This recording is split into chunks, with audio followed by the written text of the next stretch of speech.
എല്ലാവർക്കും യേശുവിന്റെ നാമത്തിൽ സ്നേഹവന്ദനം. यीशु मसीह के नाम से सभी को अभिवादन। ക്ഷാമത്തെ കുറിച്ചാണ് നാം പഠിച്ചുകൊണ്ടിരിക്കുന്നത്. हम अकाल के विषय में सीख रहे हैं। ഈ വിഷയത്തെ കുറിച്ച് കൂടുതൽ മനസ്സിലാകണമെങ്കിൽ കഴിഞ്ഞ 3 ഭാഗവും കാണുക. यदि आप इस विषय के बारे में अधिक जानकारी चाहते हैं तो पिछले 3 भागों को देखें। ഇന്നത്തെ ചിന്തയ്ക്ക് ആധാരമായി യോവേൽ പ്രവചനം 1-ാം അധ്യായം 17-ാമത്തെ വാക്യം വായിക്കാം. आइए आज का मनन के लिए योवेल की पुस्तक 1 अध्याय का 7वां आयत को पढ़ेंगे। വിത്ത് കട്ടകളുടെ കീഴിൽ കിടന്ന് കെട്ടുപോകുന്നു, ധാന്യം കരിഞ്ഞു പോയിരിക്കാൻ പാണ്ഡികശാലകൾ ശൂന്യമായി, കളപ്പുരകൾ ഇടിഞ്ഞു പോകുന്നു. बीज ढेलों के नीचे झुलस गए, भंडार सूने पड़े हैं, खत्ते गिर पड़े हैं, क्योंकि खेती मारी गई। ക്ഷാമനിമിത്തം നശിച്ചുപോയ പലതിനെയും കഴിഞ്ഞ ഭാഗങ്ങളിൽ നാം കണ്ടു.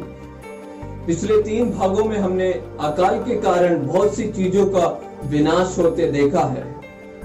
വയൽ ശൂന്യമായി തീർന്നു, ധാന്യം നശിച്ചു, പുതുവീഞ്ഞ് വറ്റി, എണ്ണ ക്ഷയിച്ചു, മുന്തിരിത്തോട്ടം നശിച്ചു, കോതമ്പ്, യവം മുതലായ വയലിലെ വിളവ് നശിച്ചു, മുന്തിരിവള്ളി വാടി, അത്തിവൃക്ഷം ഉണങ്ങി, ബാദളം, ഈന്തപ്പന, നാരകം മുതലായി പറമ്പിലെ സകല വൃക്ഷങ്ങളും ഉണങ്ങിപ്പോയി.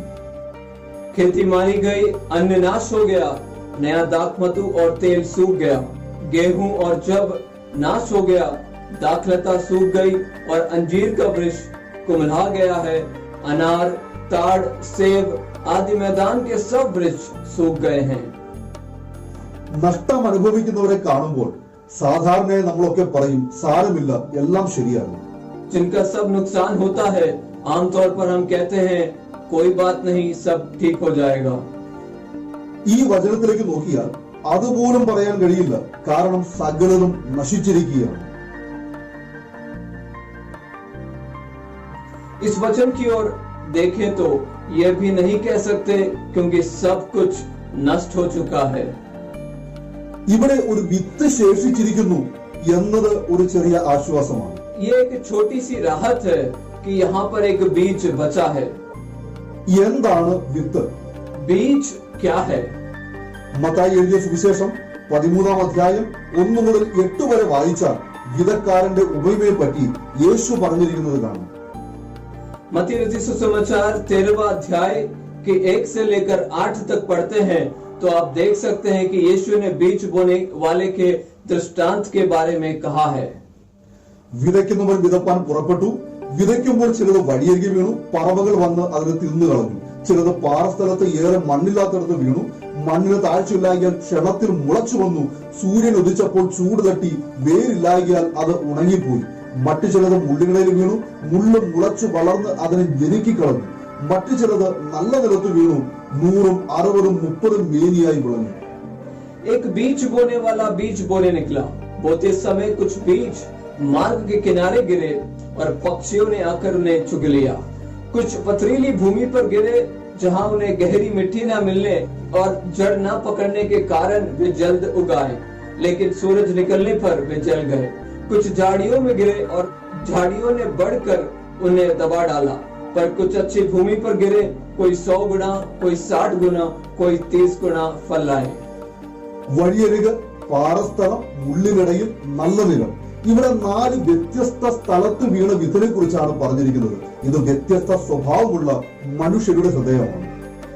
मार्ग, पथरीली जमीन, कांटों के बीच, अच्छी भूमि पर, यहाँ 4 अलग अलग स्थानों पर गिरे बीज के बारे में कहा गया है। यह विभिन्न प्रकार की मनुष्य का दिल है। ഇതിന്റെ വ്യാഖ്യാനവും യേശു തന്നെ പറഞ്ഞിട്ടുണ്ട്. यीशु ने स्वयं हमारे लिए इसकी व्याख्या भी की थी। ഒരു ചെവിയിൽ കൂടി കേട്ട് മറ്റേ ചെവിയിൽ കൂടി പോയി എന്ന് കേട്ടിട്ടില്ലേ? അതാണ് വഴിയരികെ വീണ വിത്ത്. ദൈവവചനം കേൾക്കുന്നെങ്കിലും ക്ഷണത്തിൽ അത് മറന്നുപോകുന്നു. അതായത് വചനം ബൈബിളിൽ മാത്രമേ ഉള്ളൂ, ഹൃദയത്തിൽ ഇല്ല. क्या आपने नहीं सुना? एक कान से सुना पर दूसरे कान से निकल गया। वह है जो बीज रास्ते में गिरा था, वो परमेश्वर का वचन सुनता है लेकिन तुरंत उसे भूल जाता है, बल्कि वचन केवल बाइबल में है, मन में नहीं है। മർക്കോസ് 4:15 പറയുന്നു, വചനം വിതച്ചിട്ട് വഴിയരികെ വീണത് കേട്ട ഉടനെ സാത്താൻ വന്ന് ഹൃദയങ്ങളിൽ വിതയ്ക്കപ്പെട്ട വചനം എടുത്തു കളയുന്നതാകുന്നു. मरकुस 4:15 कहता है, जो मार्ग के किनारे बोया गया वचन यह है कि जब उन्होंने सुना लेकिन शैतान तुरंत आकर वचन को उठा ले जाता है। ഒരുത്തൻ വചനം കേട്ടിട്ട് ഉടനെ സന്തോഷത്തോടെ കൈക്കൊള്ളുന്നു, എങ്കിലും വേരില്ലാതിരിക്കാൻ അവൻ ക്ഷണികനത്രേ. വചന നിമിത്തം ഞെരുക്കമോ ഉപദ്രവമോ നേരിട്ടാൽ അവൻ ക്ഷണത്തിൽ ഇടറിപ്പോകുന്നു. അതാണ് പാറസ്ഥലത്ത് വിതയ്ക്കപ്പെട്ട വിത്ത്. जो वचन को सुनकर तुरंत आनंद से ग्रहण कर लेते हैं, परंतु अपने भीतर जड़ न रखने के कारण वे थोड़े ही दिनों के लिए रहते हैं। इसके बाद जब वचन के कारण उन पर क्लेश या उपद्रव होता है तो वे तुरंत ठोकर खाते हैं। वह पथरीली जमीन पर बोया गया बीज है। ഒരുത്തൻ വചനം കേൾക്കുന്നു എങ്കിലും ഈ ലോകത്തിന്റെ ചിന്തയും ധനത്തിന്റെ വഞ്ചനയും വചനത്തെ ഞെരുക്കിയിട്ട് ഫലം കൊടുക്കാൻ കഴിയാതെ പോകുന്നു. അതാണ് മുള്ളിനിടയിൽ വിതയ്ക്കപ്പെട്ടത്. जिन्होंने वचन सुना लेकिन संसार की चिंता और धन का धोखा और वस्तुओं का लोभ उनमें समाकर वचन को दबा देता है और वह निष्फल रह जाता है, वे हैं झाड़ियों में बोए गए ये बीज। നല്ല നിലത്ത് വീണ വിത്ത് എന്ന് പറയുന്നത് ഒരുത്തൻ വചനം കേട്ട് ഗ്രഹിക്കുന്നതാകുന്നു. അത് വിളഞ്ഞു 100, 60, 30 മേനി നൽകുന്നു. और जो अच्छी भूमि में बोए गए ये वे हैं जो वचन सुनकर ग्रहण करते हैं। कोई 30 गुना, कोई 60 गुना और कोई 100 गुना फल लाते हैं। ജീവിതത്തിലെ പ്രതിസന്ധികളിൽ ദൈവവചനം വ്യക്തിപരമായി ഇടപെടുന്നുണ്ടോ? जीवन के संकट के समय में क्या वचन व्यक्तिगत रूप से बातचीत करता है? രാവും പകലും ദൈവവചനം ധ്യാനിക്കുന്നവരാണ് ഭാഗ്യവാൻ. धन्य है वे जो दिन रात परमेश्वर का वचन ध्यान करते हैं। എന്നാൽ യോവേൽ പറഞ്ഞിരിക്കുന്ന വിത്ത് എവിടെയാണ് വിതച്ചിരിക്കുന്നത്? लेकिन योएल की पुस्तक में जो बीज है वो कहाँ बोया गया है? വഴിയരിക്, പാറസ്ഥലം, മുള്ളിനിടയിൽ, അതോ നല്ല നിലത്തോ? मार्ग में, पथरीली जमीन में, कांटों के बीच में या अच्छी भूमि पर? അത് നല്ല നിലമാണ്. वह अच्छी भूमि पर है। നല്ല നിലത്ത് വീണ വിത്ത് രക്ഷപ്പെട്ടു എന്നാണ് നമ്മൾ വിചാരിച്ചിരുന്നത്. അത് മണ്ണിടയിൽ വീണതുകൊണ്ട് പക്ഷി എടുക്കില്ല, പാറയില്ലാത്തതിനാൽ വേരിറങ്ങാൻ കുഴപ്പമില്ല, ഞെരുക്കാൻ മുള്ളു മുളച്ചു വരും എന്നും പേടിക്കേണ്ട. हमने सोचा कि अच्छी जमीन में गिरे बीज बच गए हैं, पक्षी इसे नहीं ले जाएगा क्योंकि ये मिट्टी में गिर गया है।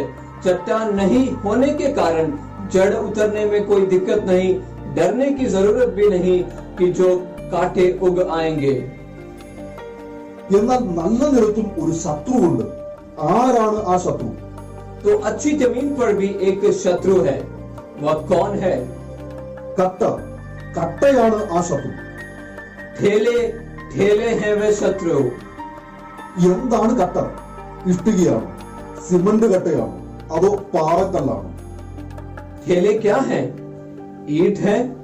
क्या सीमेंट की ईंट है या यह एक चट्टान है?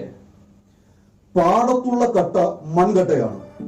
വയൽ ഉഴുകുന്ന സമയത്ത് ഉടയാതെ പോയതാണ് ആ കട്ട. खेतों में ठेलों मिट्टी के होते हैं, जबकि खेत में हल जोता जाता है, ठेलों को ना टूटे रह गई। യേശു പറഞ്ഞു, വയൽ മനുഷ്യന്റെ ഹൃദയമാണ്, വിതയ്ക്കപ്പെട്ട വിത്ത് ദൈവവചനമാണ്. यीशु ने कहा कि खेत मनुष्य का हृदय है, बोया गया बीज परमेश्वर का वचन है। ഹൃദയത്തിൽ വീണ വചനത്തെ മുളയ്ക്കാൻ അനുവദിക്കാത്ത ആ കട്ടയെ നാം തിരിച്ചറിയണം. जो वचन हमारे दिलों में डाला हुआ है वह उसे बढ़ने नहीं देता। उस ढेलों को हमें पहचानने की जरूरत है।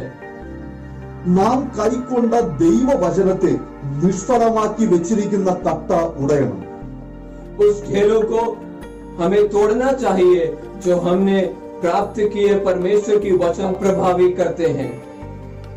ഒന്നാമത് ദൈവവചനം വിതയ്ക്കപ്പെടുവാൻ കഴിയുന്ന വിധം ഒരുക്കപ്പെട്ട വയലായി നമ്മുടെ ഹൃദയം തീർന്നിട്ടുണ്ടോ എന്ന് പരിശോധിക്കേണ്ടിയിരിക്കുന്നു.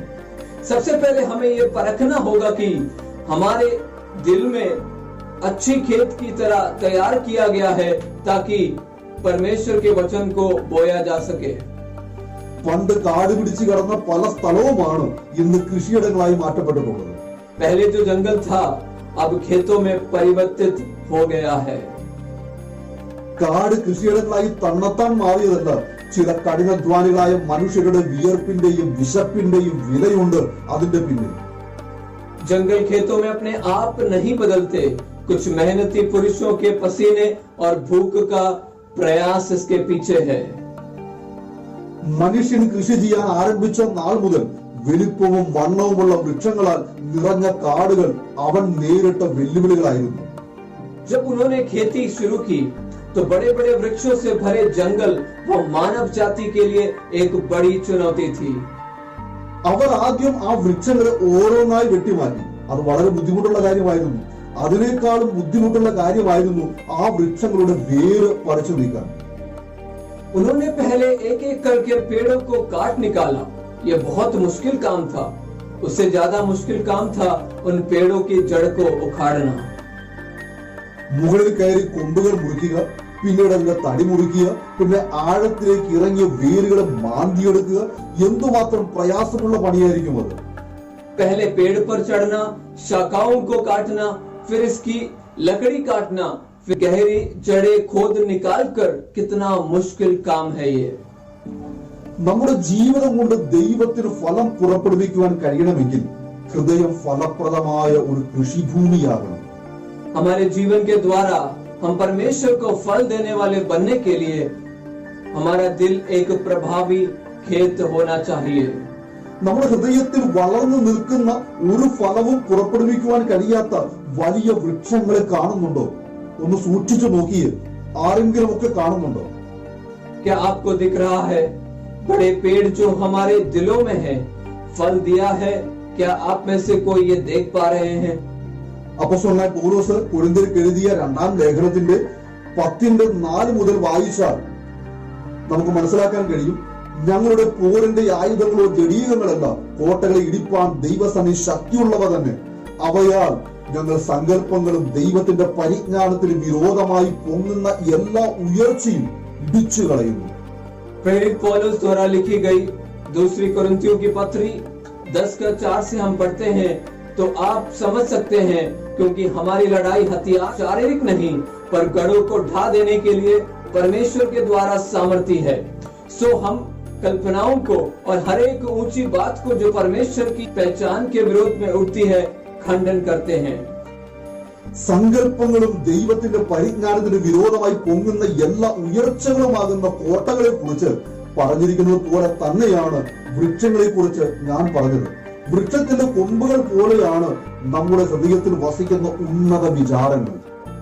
कल्पनाएं, भावना और हर एक ऊंची बात को जो परमेश्वर की पहचान के विरोध में उठती है उनको गढ़ों से तुलना किया है. उसी बातों को मैंने वृक्ष बताया. हमारी ऊंची ऊंची विचार एक वृक्ष की शाखाओं जैसी है. നിഗളം, ഉന്നതഭാവം, അഹങ്കാരം മുതലായ നമ്മുടെ മനസ്സിൽ വളർന്ന് പന്തലിച്ചു നിൽക്കുന്ന വൃക്ഷങ്ങളെ വെട്ടുവാൻ നമുക്ക് കഴിയുമോ? क्या हम अपने मन में पनपने वाले घमंड, अहंकार, ऊंची ऊंची बातें आदि पेड़ों को काट सकते हैं? പാരമ്പര്യം, സ്ഥാനം, മാനം മുതലായ മരത്തിന്റെ വേരുകൾ പിഴുതെറിയുവാൻ നമുക്കാകുമോ? क्या हम परंपरा, स्थान, मान और सम्मान आदि उन पेड़ों को जड़ों से उखाड़ सकते हैं? ഈ വൻമരങ്ങളും കാടും ഒക്കെ നീക്കിക്കളഞ്ഞ് നന്നായി ഉഴുതാൽ മാത്രമേ നല്ല കൃഷിയിടമാകുകയുള്ളൂ. അവിടെ മാത്രമേ ദൈവവചനമാകുന്ന വിത്ത് വിതയ്ക്കാൻ കഴിയൂ. इन बड़े पेड़ों और जंगलों को हटाकर जुताई करने से एक अच्छे खेत बन सकता है. केवल वही परमेश्वर के वचन का बीज बो सकते हैं. എന്നാൽ യോവേൽ പറയുന്നു, ആ നല്ല നിലത്താണ് കട്ട എന്ന ശത്രുവിന്റെ പോരാട്ടം. लेकिन योएल का कहना है कि उस अच्छी भूमि पर दुश्मन के रूप में ढेले लड़ना चाहते हैं. ഹൃദയത്തിൽ വീണ വിത്തിനെ വളരുവാൻ അനുവദിക്കാത്ത ശത്രു അത് മറ്റാരുമല്ല, നമ്മുടെ ഈ മൺമയമായ ശരീരമാണ്. वह शत्रु जो बीज को हृदय में विकसित नहीं होने देता, वह ढेले मिट्टी से बना हुआ हमारा शरीर है. ഗലാത്യ ലേഖനം 6-ാം അധ്യായം 7 മുതലുള്ള വാക്യങ്ങളെ ഒന്ന് നോക്കാം. गलातियों की पत्री 6 अध्याय 7वें वचन से हम देखेंगे. വഞ്ചനപ്പെടാതിരിപ്പിൻ, ദൈവത്തെ പരിഹസിച്ചുകൂടാ. മനുഷ്യൻ വിതയ്ക്കുന്നത് തന്നെ കൊയ്യും. ജഡത്തിൽ വിതയ്ക്കുന്നവൻ ജഡത്തിൽ നിന്ന് നാശം കൊയ്യും. ആത്മാവിൽ വിതയ്ക്കുന്നവൻ ആത്മാവിൽ നിന്ന് നിത്യജീവനെ കൊയ്യും. धोखा न खाओ, परमेश्वर ठट्टों में नहीं उड़ाया जाता, क्योंकि मनुष्य जो कुछ बोता है वही काटेगा. क्योंकि जो अपने शरीर के लिए बोता है वह शरीर के द्वारा विनाश की कटनी काटेगा, और जो आत्मा के लिए बोता है वह आत्मा के द्वारा अनंत जीवन की कटनी काटेगा. ആത്മാവിലും ശരീരത്തിലുമുള്ള വിതയെ കുറിച്ച് ഇവിടെ പൗലോസ് പറഞ്ഞിരിക്കുന്നു. എന്നാൽ യോവേൽ മേൽ ഇരിക്കുന്ന കട്ടയെ പറ്റി പറയുന്നു. पौलुस आत्मा और शरीर में बोने की बात कर रहा है, लेकिन योएल बीज के ऊपर बैठा हुआ दलों की बात करता है. എന്റെയും നിന്റെയും ഹൃദയത്തിൽ വീണ വിത്തിനെ വളരാൻ ഈ ശരീരം അനുവദിക്കുന്നില്ല. मेरे और आपके दिलों में पड़े हुए बीज को बढ़ने से शरीर रोक रहा है. ജഡ സ്വഭാവമുള്ളവർ ജഡത്തിനുള്ളതും ആത്മസ്വഭാവമുള്ളവർ ആത്മാവിനുള്ളതും ചിന്തിക്കുന്നു. ജഡത്തിന്റെ ചിന്ത മരണം, ആത്മാവിന്റെ ചിന്തയോ ജീവനും സമാധാനവും തന്നെ. क्योंकि शारीरिक व्यक्ति शरीर की बातों पर मन लगाते हैं, परंतु आध्यात्मिक आत्माओं की बातों पर मन लगाते हैं. शरीर पर मन लगाना तो मृत्यु है, परंतु आत्मा पर मन लगाना जीवन और शांति है. ജഡ സ്വഭാവമുള്ളവർക്ക് ദൈവത്തെ പ്രസാദിപ്പിക്കാൻ കഴിയില്ല. जो व्यक्ति शारीरिक दशा में है वे परमेश्वर को प्रसन्न नहीं कर सकते. ഗലാത്യർ 5:17 പറയുന്നു, ജഡാഭിലാഷം ആത്മാവിനും ആത്മാഭിലാഷം ജഡത്തിനും വിരോധമായിരിക്കുന്നു. നിങ്ങൾ ഇച്ഛിക്കുന്നത് ചെയ്യാതെ വണ്ണം അവ തമ്മിൽ പ്രതികൂലമല്ലോ. गलातियों 5:17 कहता है, क्योंकि शरीर आत्मा के विरोध में है, आत्मा शरीर के विरोध में लालसा करती है, और ये एक दूसरे के विरोधी हैं, इसीलिए कि जो तुम करना चाहते हो वह न कर पाएंगे. 19 മുതൽ വായിച്ചാൽ ജഡത്തിന്റെ പ്രവർത്തികളോ ദുർനടപ്പ്, അശുദ്ധി, ദുഷ്കാമം, വിഗ്രഹാരാധന, ആഭിചാരം, പക, പിണക്കം, ജാരശങ്ക, ക്രോധം, ഷാഢ്യം, ദ്വന്ദ്വപക്ഷം, ഭിന്നത, അസൂയ, മദ്യപാനം, വെറിക്കൂത്ത് മുതലായവ എന്ന് വെളിവാകുന്നു. ഈ വക പ്രവർത്തിക്കുന്നവർ ദൈവരാജ്യം അവകാശമാക്കിയില്ല എന്ന് ഞാൻ മുൻപേ പറഞ്ഞതുപോലെ ഇപ്പോഴും നിങ്ങളോട് മുൻകൂട്ടി പറയുന്നു. 19वीं आयत से पढ़े तो शरीर के काम तो प्रकट हैं, अर्थात व्यभिचार, गंदे काम, लुचपन, मूर्ति पूजा, टोना, बैर, झगड़ा, ईर्ष्या, क्रोध, विरोध, फूट, विधर्म, डाह, मतवालापन, लीला पीड़ा और इनके जैसे और काम हैं. इनके विषय में मैं तुमको पहले से कह देता हूँ, जैसा पहले कह भी चुका हूँ, कि ऐसे ऐसे काम करने वाले परमेश्वर के राज्य में प्रवेश नहीं करेंगे. 22 മുതൽ വായിക്കാം. ആത്മാവിന്റെ ഫലമോ സ്നേഹം, സന്തോഷം, സമാധാനം, ദീർഘക്ഷമ, ദയ, പരോപകാരം, വിശ്വസ്തത, സൗമ്യത, ഇന്ദ്രിയജയം.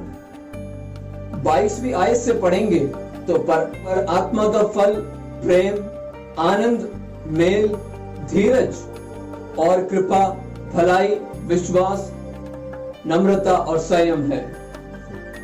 ക്രിസ്തു യേശുവിനുള്ളവർ ജഡത്തെ അതിന്റെ രാഗമോഹങ്ങളോട് കൂടെ ക്രൂശിച്ചിരിക്കുന്നു.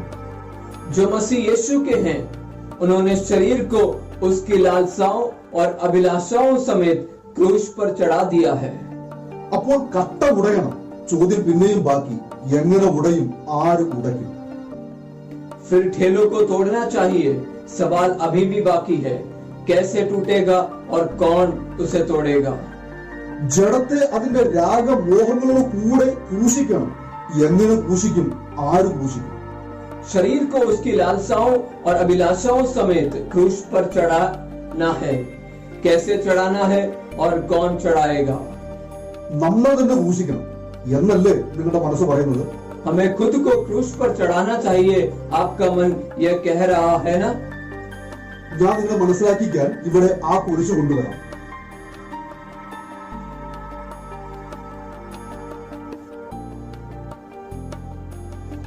मुझे आपको समझाने के लिए उस क्रूस को इधर ले आता हूं.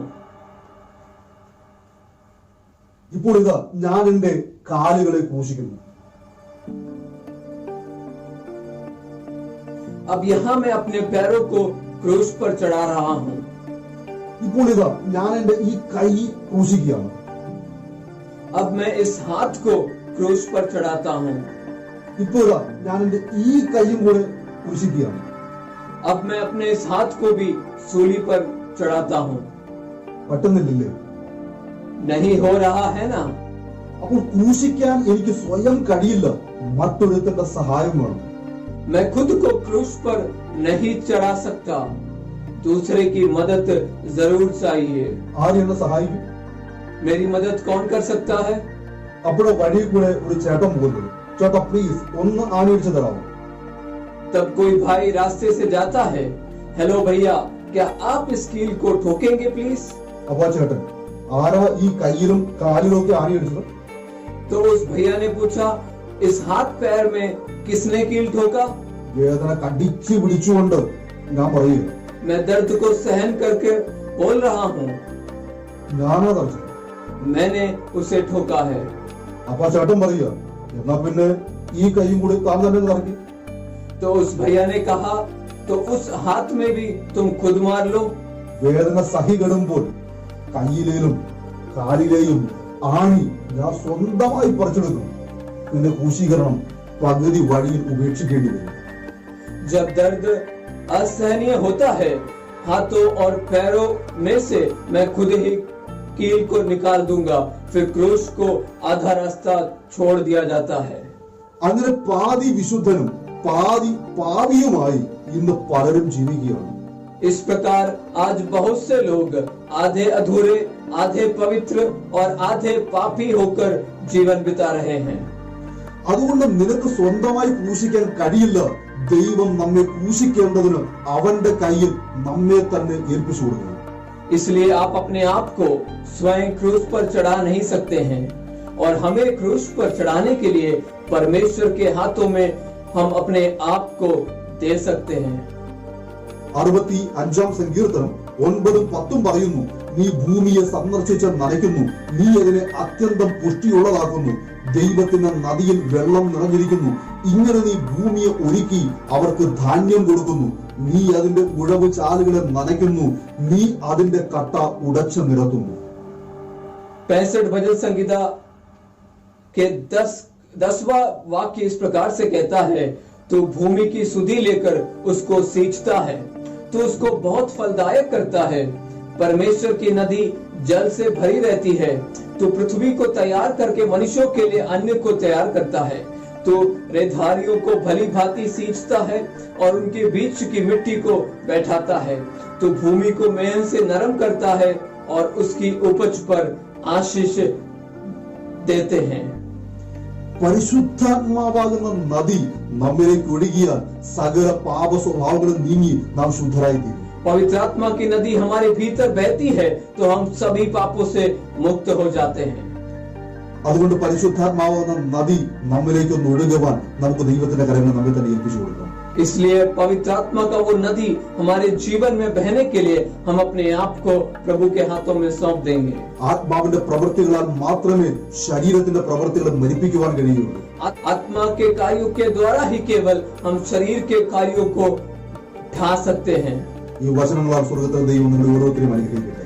इन वचनों के द्वारा स्वर्गीय परमेश्वर आप सभी को बहुत आयत से आशीष दे. Praise the Lord.